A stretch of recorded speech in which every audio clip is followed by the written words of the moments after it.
No अब हम पढ़ेंगे क्वेश्चन नंबर 4। क्वेश्चन नंबर 4 में है सिंप्लीफाई।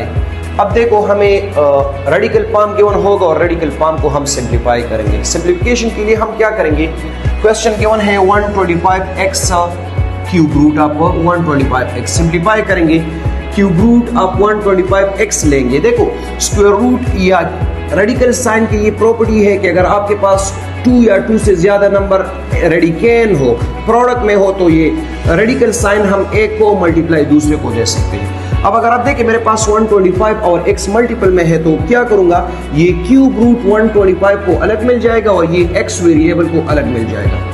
इससे मेरे पास क्या आ जाएगा, ये 125 हमारे पास नंबर है, इसके प्राइम फैक्टराइजेशन फाइंड करूंगा।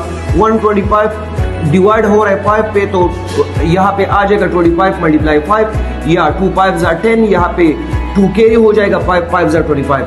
इस तरह 25 के प्राइम फैक्टराइजेशन करूंगा, 5 5 टाइम 25 और 5 1 टाइम 5, यानी मेरे पास ये 125 फैक्टराइज हो जाएगा, इसके प्राइम फैक्टर हो जाएगी 5 मल्टीप्लाई 5 और क्यूब रूट। इसी तरह ये बेसिस सेम पावर 8 ये ला यूज करके 5 3 टाइम है तो इससे 5 पावर क्यूब और क्यूब रूट आ जाएगा और मल्टीप्लाई x क्यूब रूट आ जाएगा।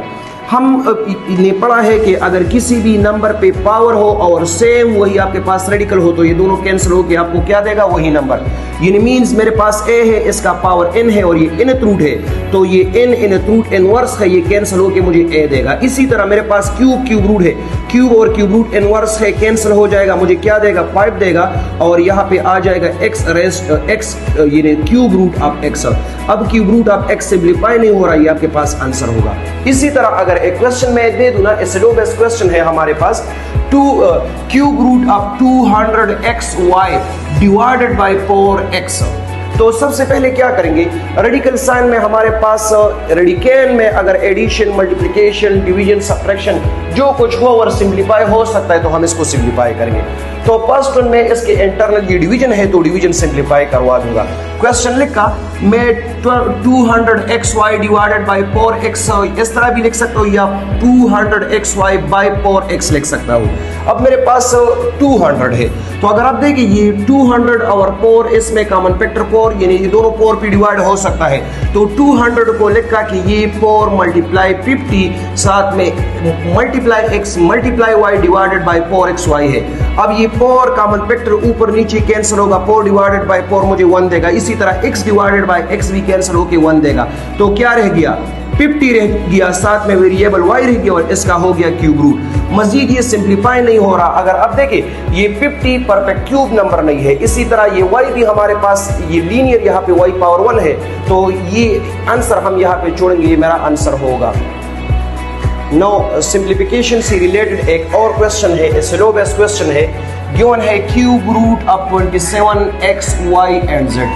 इसको सिंप्लीफाई करवा रहा हूँ तो सिंप्लीफिकेशन के लिए मैं क्या करूंगा, 27x y z cube root है, तो जिस तरह मैंने कहा कि अगर स्क्वायर रूट है और प्रोडक्ट में 2 वैल्यूज है तो स्क्वायर रूट एक नंबर पे और दूसरे नंबर पे अलग लिख सकता हूं। तो मैंने यहाँ पे क्या किया, ये 27xy का क्यूब रूट है तो 27 पे अलग क्यूब रूट लिया, xy और z पे अलग क्यूब रूट लिया।